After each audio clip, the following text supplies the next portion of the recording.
Meus irmãos, muita paz. O ser humano é originariamente místico, naturalmente voltado para o espiritual. Isso decorre da necessidade de explicar o mundo. Se voltarmos ao tempo das cavernas, aos primeiros humanos, se pudéssemos retroceder até lá, nós veríamos ou constataríamos essa afirmação. As sombras reinantes, a escuridão natural, a dificuldade de entender o mundo, levou esse primitivo a conceber a existência de algo além. Tudo para ele vinha de forças ocultas, tudo para ele vinha do sobrenatural.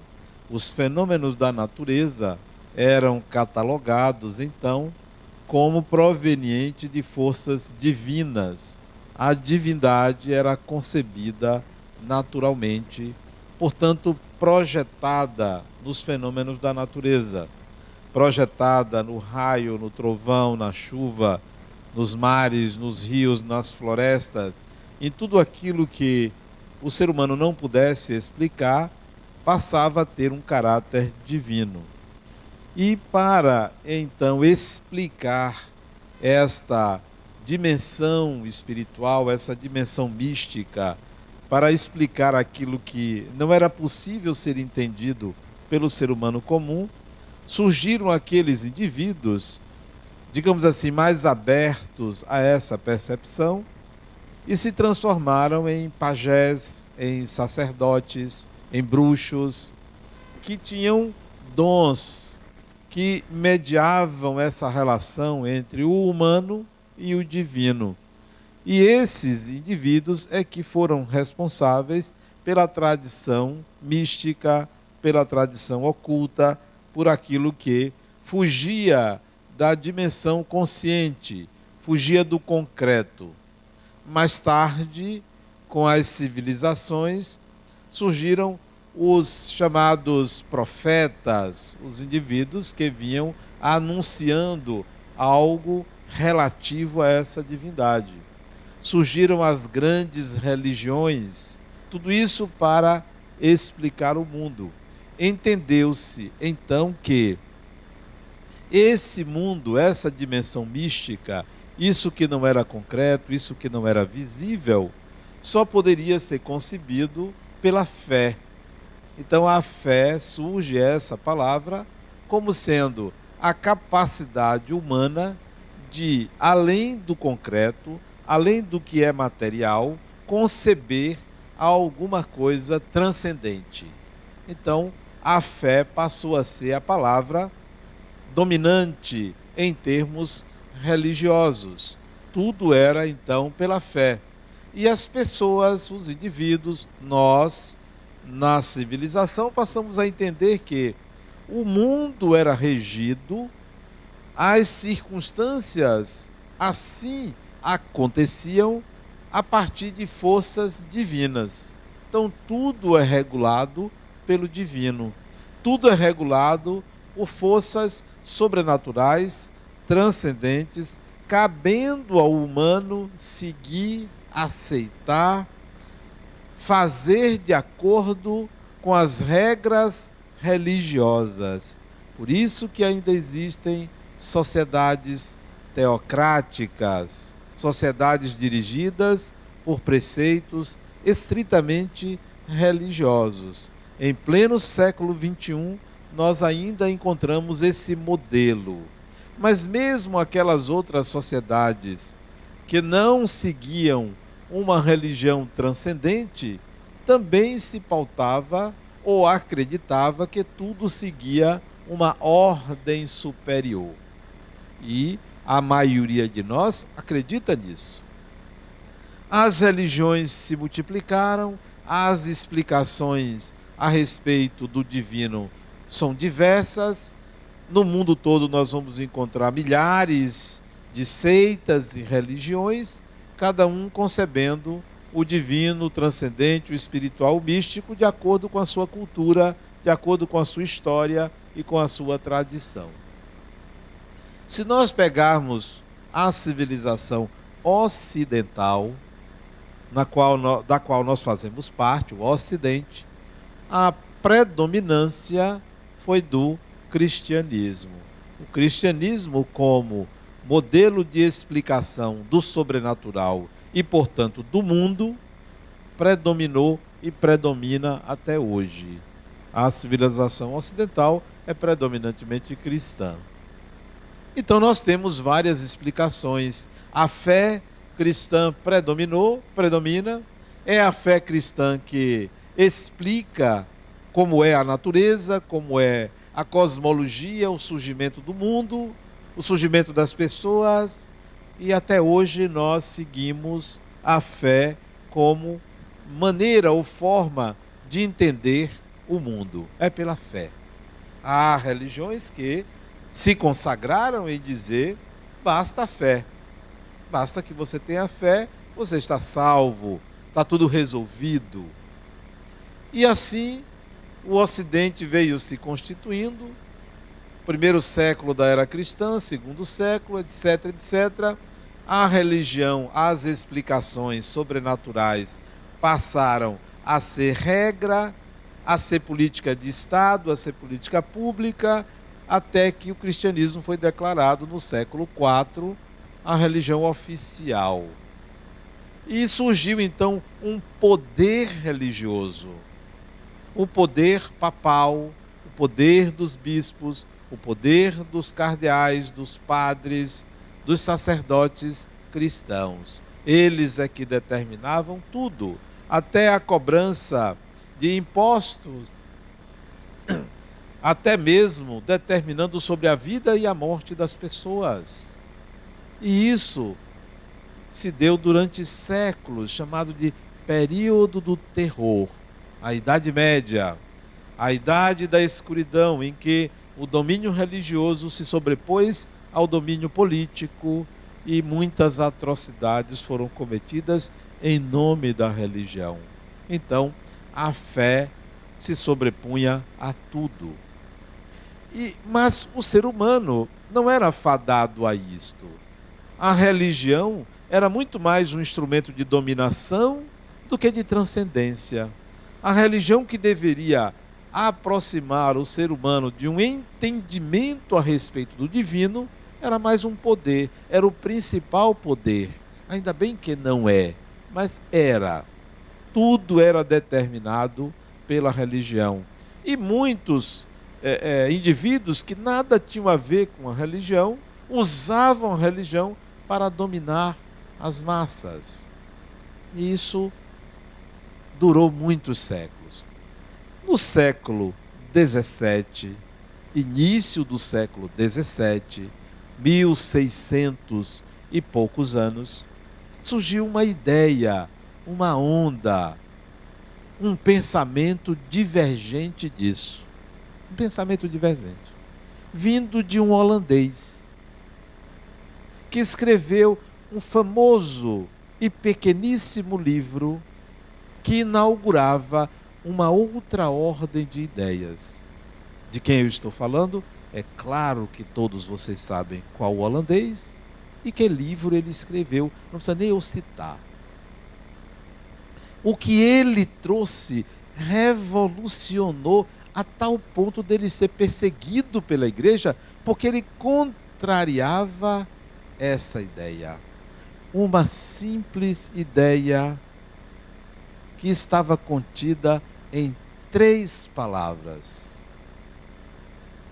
Todo mundo sabe, né? Vou dizer a ideia, o livro e o autor. A ideia de 3 palavras é: penso, logo existo. Penso, logo existo. No livro Discurso do Método, de René Descartes. Penso, logo existo. Vocês vão perguntar assim, mas o que isso tem a ver com religião? O que isso significa? Por que essa ideia contraria uma outra muito mais forte que é a afirmação da existência de Deus.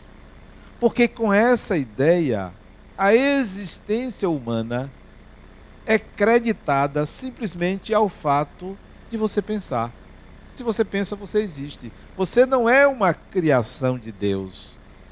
Você é uma criação do seu pensar. O seu pensar determina a sua existência. Esta frase, este livro e algumas ideias de René Descartes, no século XVII, inauguram um movimento chamado de racionalismo. Racionalismo. Também conhecido posteriormente, por causa do nome dele, de cartesianismo, o movimento cartesiano de René Descartes, um holandês-francês que veio com essas ideias. Mas não eram ideias só dele. Isso surgiu com a Renascença, isso surgiu a partir do século XVI, mas no século XVII é que tomou corpo. Era o começo da retirada da fé como modo de explicar o mundo e de se viver. Seja racional, sua existência deve ser creditada a você. Todas as explicações devem vir a partir das suas ideias. E não porque está escrito num livro, e não porque um sacerdote ditou. Então, isso foi o racionalismo. Ao racionalismo, surge um outro movimento, um século depois, praticamente, chamado de... Todo mundo sabe o nome, né? Iluminismo. O iluminismo vem de luz, iluminismo. Isto é, o ser humano deve acreditar nele e não no divino. O iluminismo inaugura o materialismo. Nada de Deus, nada de espíritos, nada de alma. Tudo deve ser a partir do humano, para o humano, pelo humano. Por nós, para nós, vindo da nossa consciência. Então isso inicia-se o materialismo. E dentro do iluminismo vai surgir já no século XIX as ciências, a experimentação e a observação. A afirmação de que todo conhecimento, ao invés de ser empírico, ao invés de ser religioso, o conhecimento tem que ser científico, baseado na ciência, no experimento, na repetição. Então, as ciências se afirmam como uma proposta materialista, dentro do iluminismo, nascido do racionalismo, opondo-se a qualquer ideia divina, espiritual, religiosa. Então o materialismo ganhou corpo a partir do século XIX. E é no meio do século XIX que o materialismo ganha um representante, uma ideia dominante, chamada de materialismo dialético. Materialismo dialético. Por volta de 1948, no dia 31 de março, na Bélgica, dois indivíduos lançam um livro. Vocês sabem de quem eu estou falando e que livro, né? Bélgica, 31 de março, uma tarde, 1848. Dois indivíduos, alemães, claro. Bélgica, não foi em Paris, Bélgica, 31 de março. De quem eu estou falando? Qual livro? Vou dizer a primeira frase do livro. Pela primeira frase, a frase do prefácio, vocês vão adivinhar logo. Um espectro paira sobre os céus da Europa.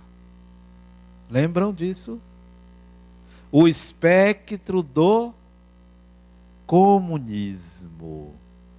Eu estou falando do livro O Capital, de Karl Marx e Engels. Eles lançaram na Bélgica o Manifesto Comunista, que prefaceia o Capital, o Manifesto Comunista, onde ele propõe o materialismo dialético, onde ele propõe que a força deve vir do trabalho, do próprio ser humano, a luta do proletário, a luta do trabalhador, o confronto de ideias, o valor que deve ser atribuído ao indivíduo, à pessoa, numa afirmação do humano em detrimento de qualquer ideia religiosa. Não deixou de ser uma grande defesa ao humano, à pessoa, ao indivíduo, ao trabalhador.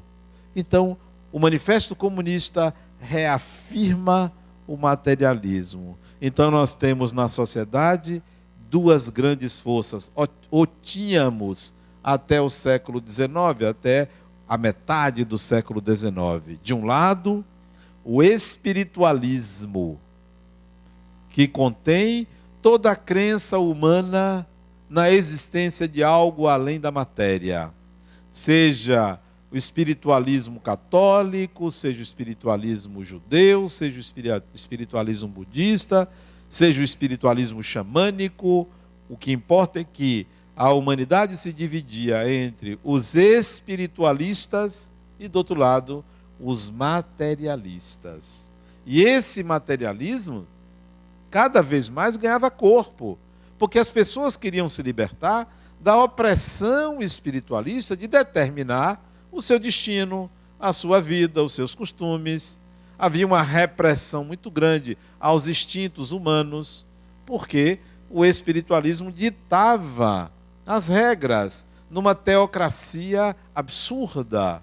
Por isso que vai surgir um movimento contrário, oposto, com toda a força, chamado de materialismo. Espiritualismo de espiritual, materialismo de matéria. Então, as duas grandes forças opostas estão aí expressas, espírito e matéria. E a gente fica, então, navegando entre uma e outra.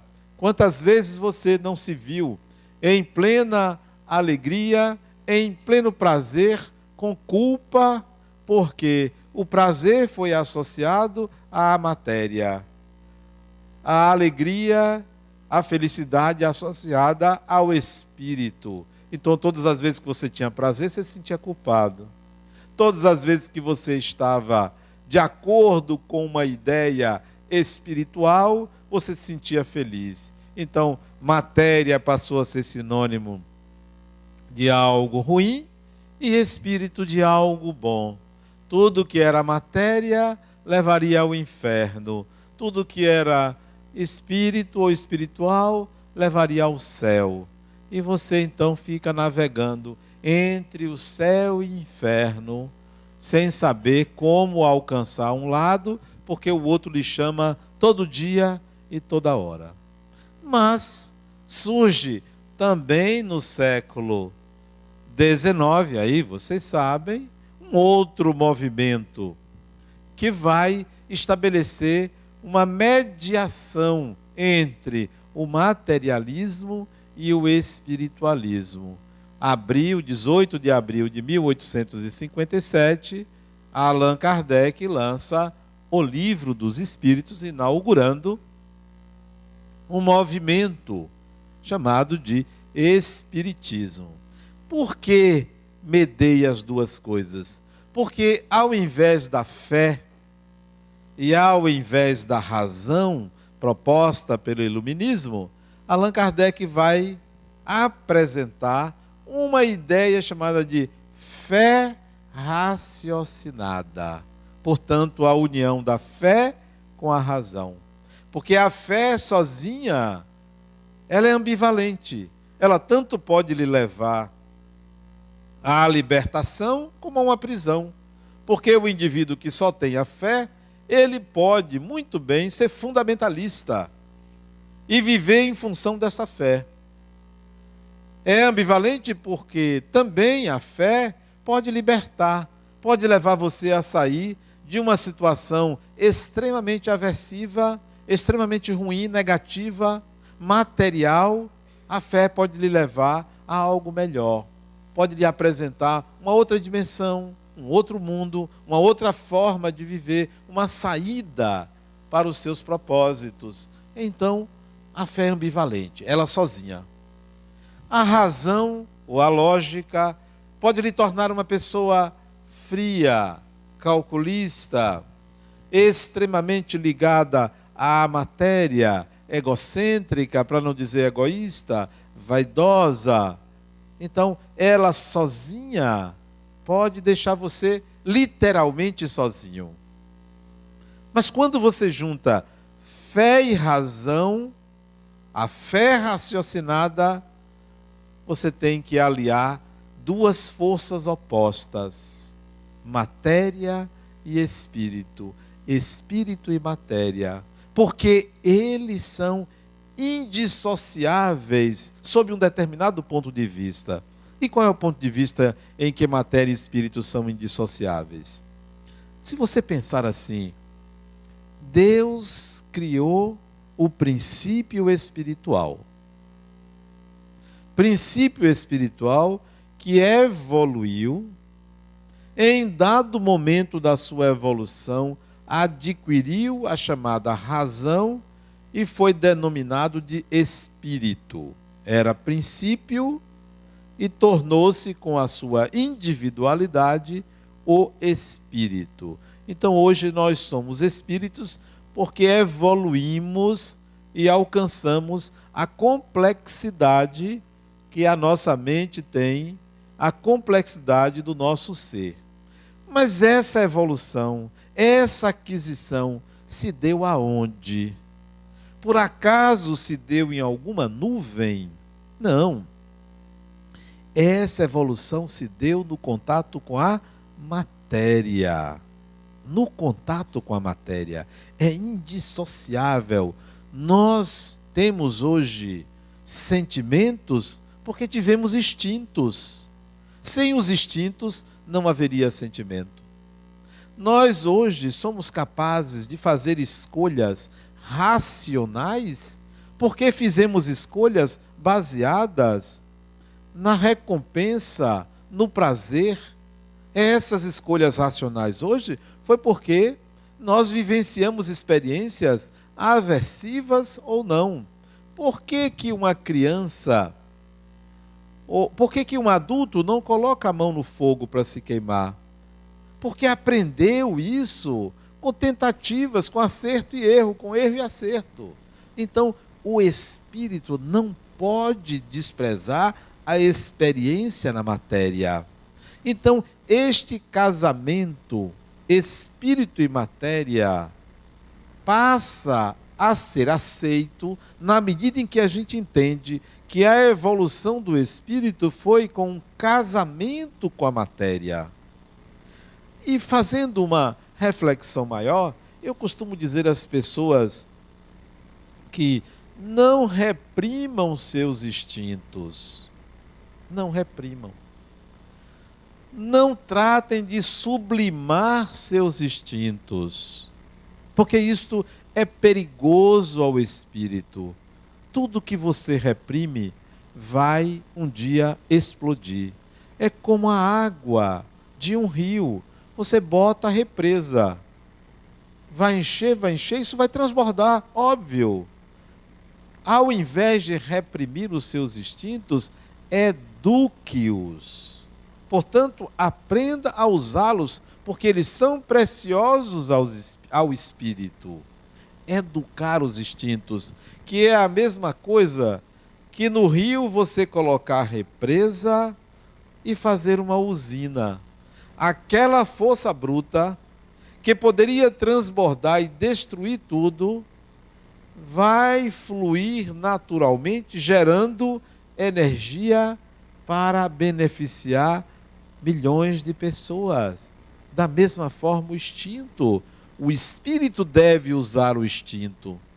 Quando ele reprime, vai aparecer adiante no formato de doenças, de perversões, que trazem prejuízos ao próprio desenvolvimento do espírito. Foi isso que aconteceu na Idade Média. Foi isso que aconteceu até o final da Era Vitoriana, que as pessoas tinham que mostrar uma classe escondendo a sua verdadeira natureza. E por esconder a verdadeira natureza, a gente um dia vai ser traído pelo próprio prazer, pelo próprio desejo, por essa mesma natureza, você é traído. Então, ao invés de reprimir ou querer sublimar, você tem que aprender a usar. E usar naturalmente, sem qualquer culpa. Então, o problema do materialismo é que ele não só impede que o indivíduo veja uma dimensão espiritual, como libera demasiadamente esses instintos. Do outro lado, o problema do espiritualismo é que ele nega os instintos, afirmando só a dimensão espiritual.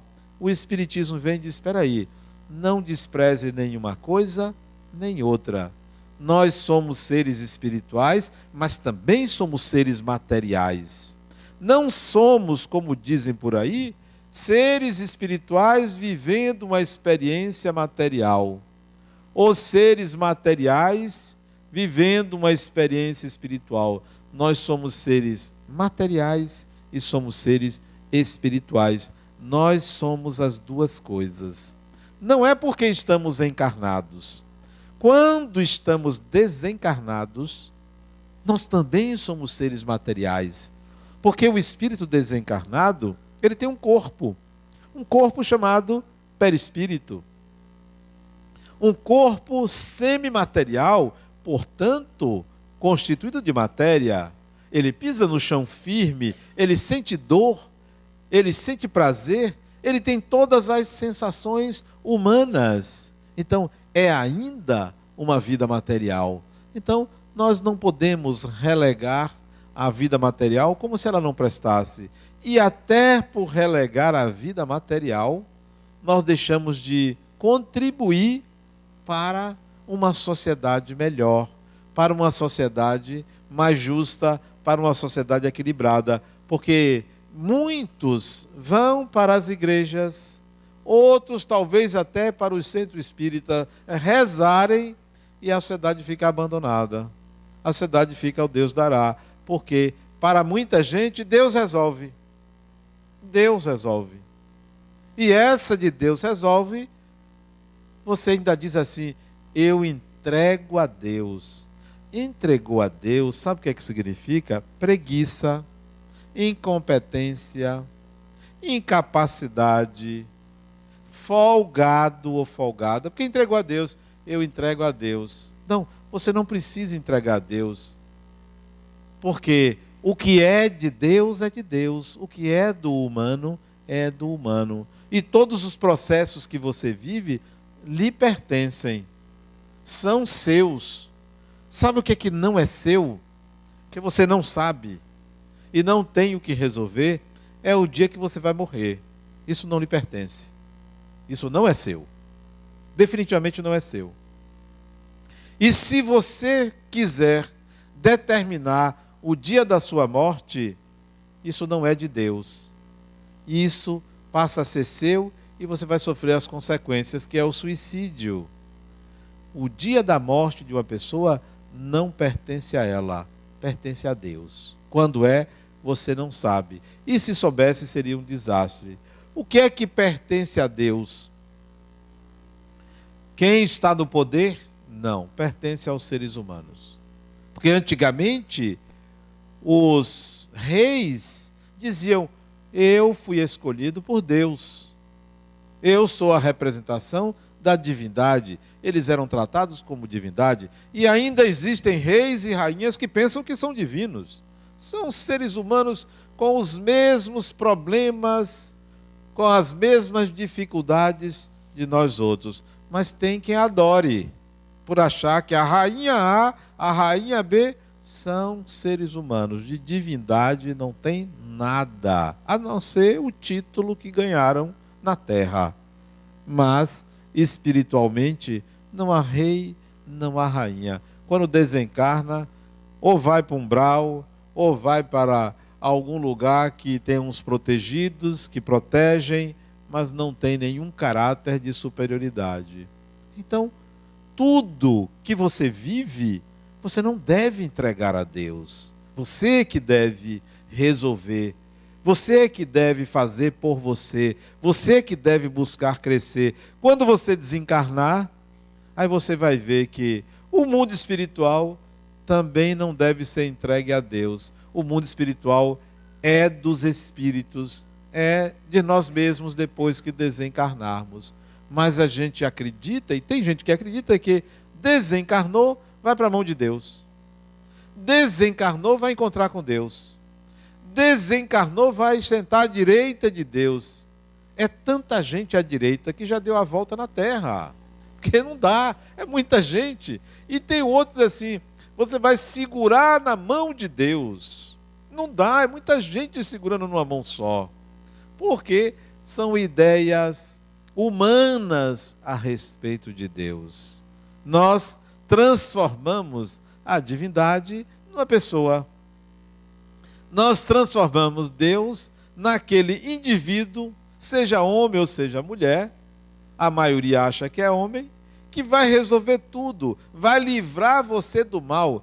Eu quero ver Deus livrar uma pessoa do mal. Eu quero ver, me apresente um Deus só, que pegou um único ser humano que nunca viveu mal a vida toda. Me apresente um.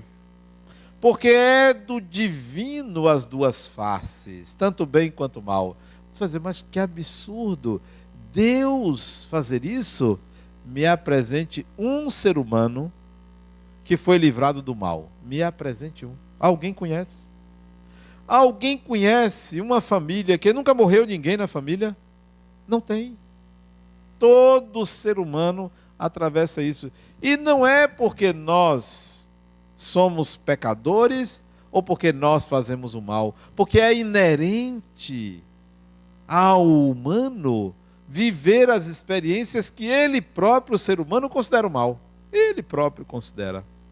Então, o Espiritismo vem trazer uma conciliação entre um espiritual isolado, fundamentalista, e um materialismo extremamente castrador das aspirações transcendentes do ser humano. Olha, a fé tem que ser raciocinada. Você não tem que acreditar porque está escrito. Você não tem que acreditar porque foi dito por A ou por B. Você tem que analisar. Porque antigamente você tinha que acreditar. Era o dogma. Deus é isso e é aquilo e você tem que acreditar. Você tem que aceitar porque está escrito no livro sagrado. Você tem que acreditar porque foi dito por uma pessoa sagrada.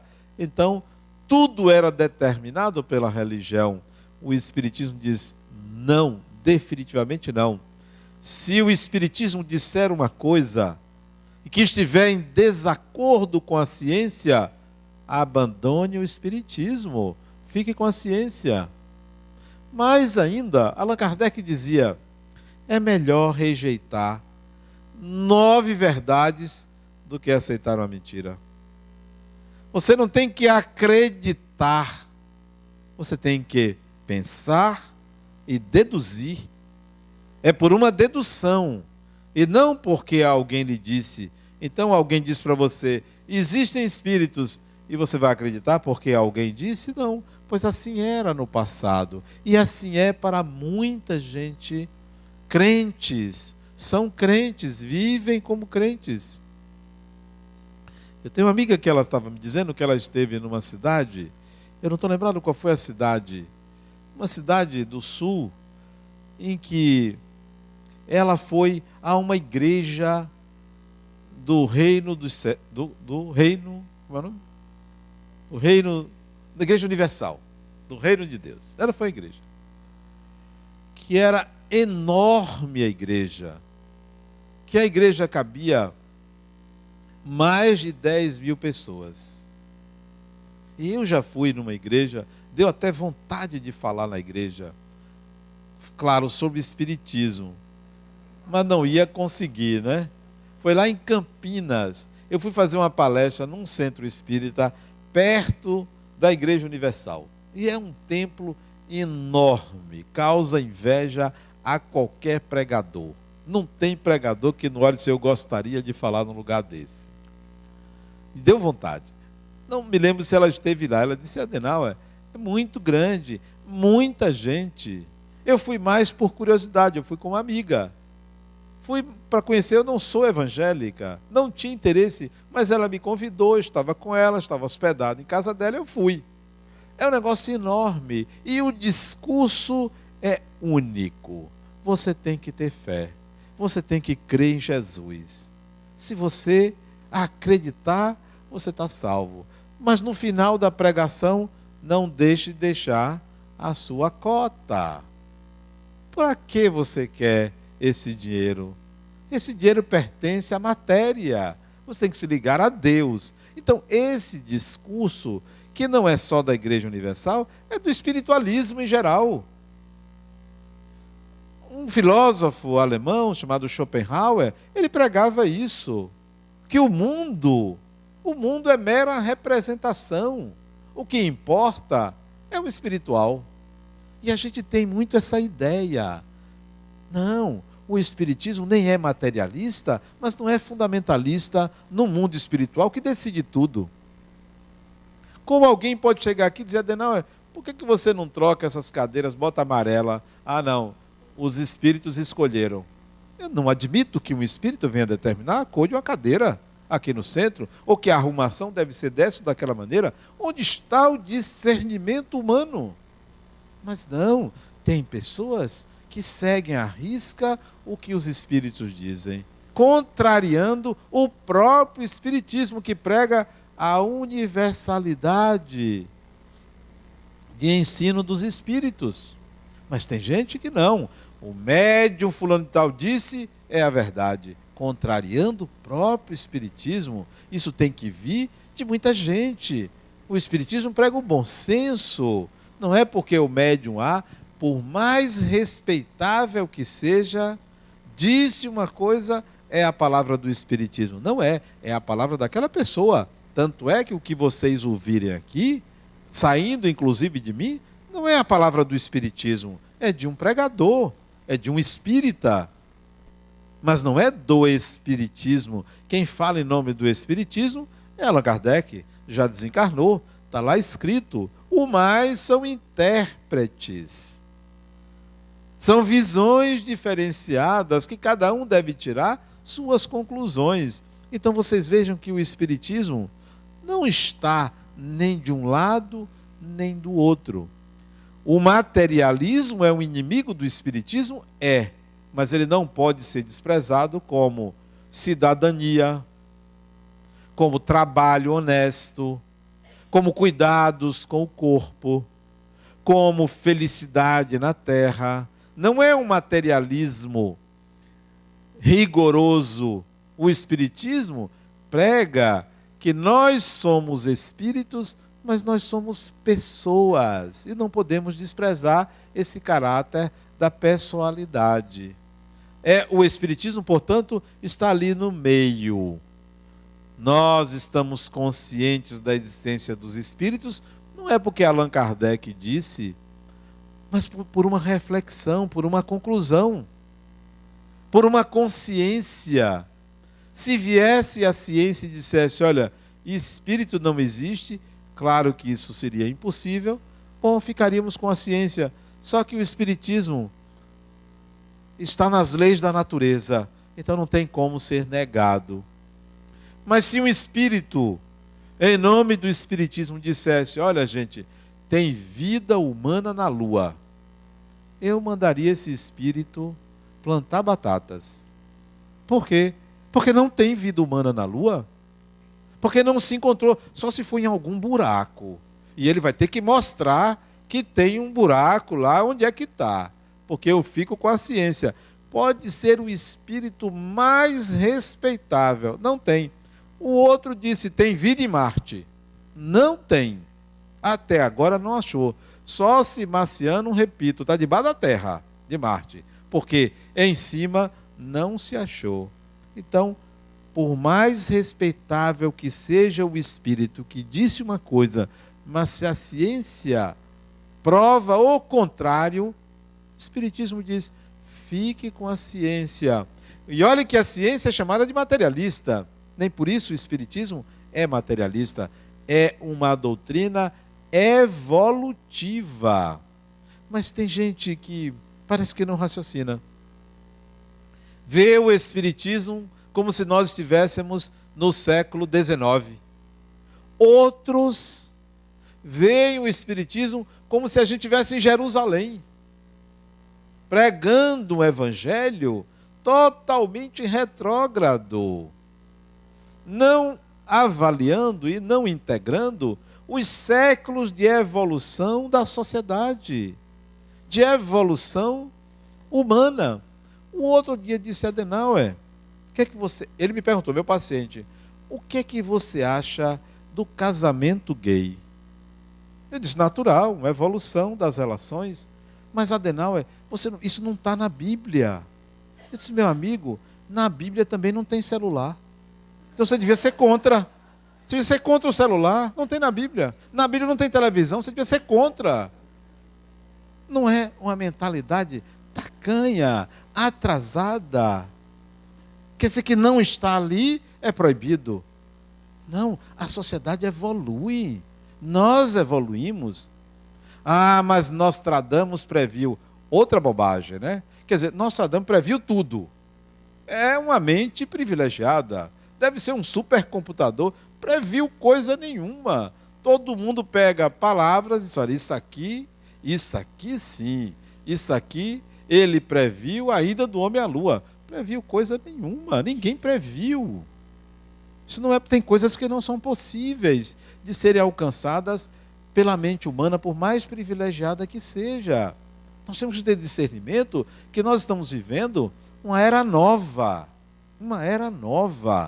não prevista, não avaliada, não escrita.